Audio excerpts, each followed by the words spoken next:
Hi folks, today I'm going to cover some very basic battery maintenance. And what I'm about to explain and show you applies to all of your Li-ion batteries, and in this particular case I'm using an 18650 as an example, and what it concerns is this PVC protective coating.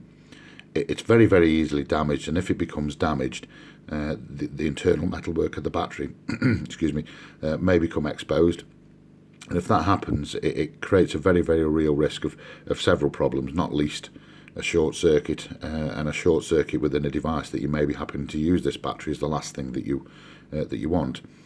Fortunately, it's very easily solved. Now you can either remove the casing that's on it if it becomes damaged, and then replace it, or alternatively you can place one of these little things, these little PVC sleeves that you can get. They're readily available off eBay and the like, but I got these particular ones from Fogstar, so you can literally insert your battery into one of these little PVC cases and move from there. Alternatively, you can pick off the existing PVC protection, which I've done with these 4 batteries here. These were originally Claris branded batteries, but when I removed the casing, you can see they're not actually made by Claris. This particular one is a Samsung 30Q, and this one is an LG. However, moving on, so we get our PVC case and we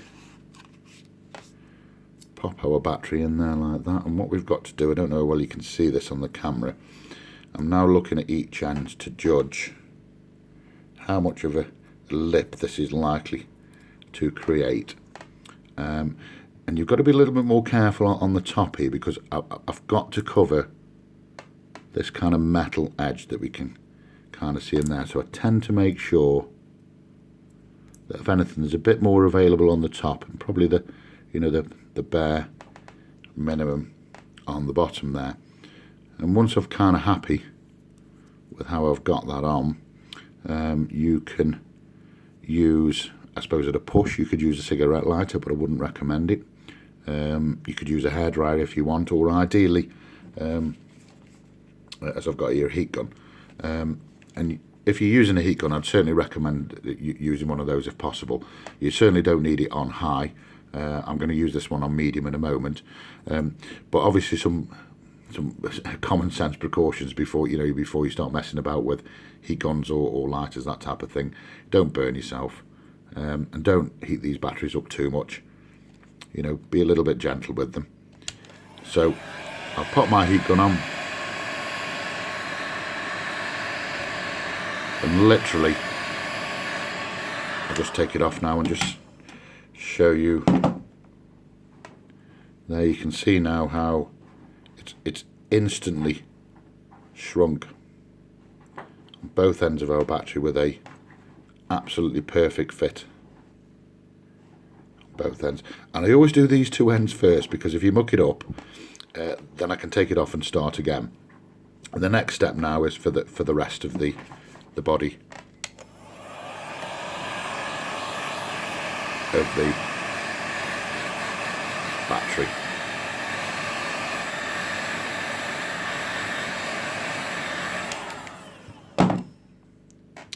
There we go.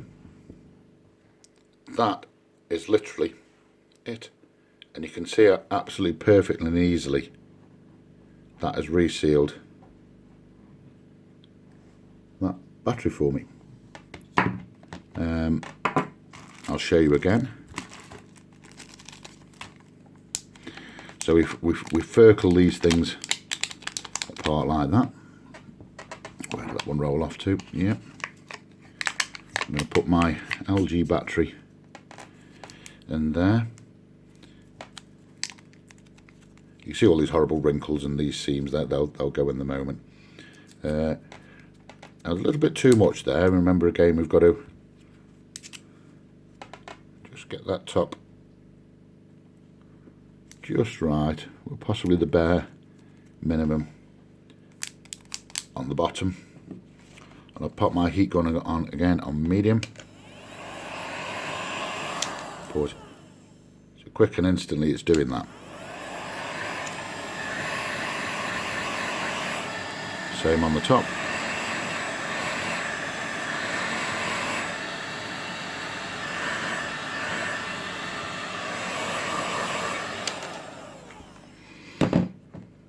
Oh, a little bit more there, isn't it?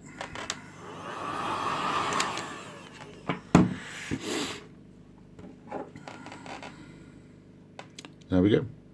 Easy. Now, one last point. If this top part gets damaged as well, you can also buy, oh excuse me, you can also buy these little things here where you can, as you can see, we can pull this off and then we can fix and replace that as well on top if needs be, which this one doesn't need. And there we go.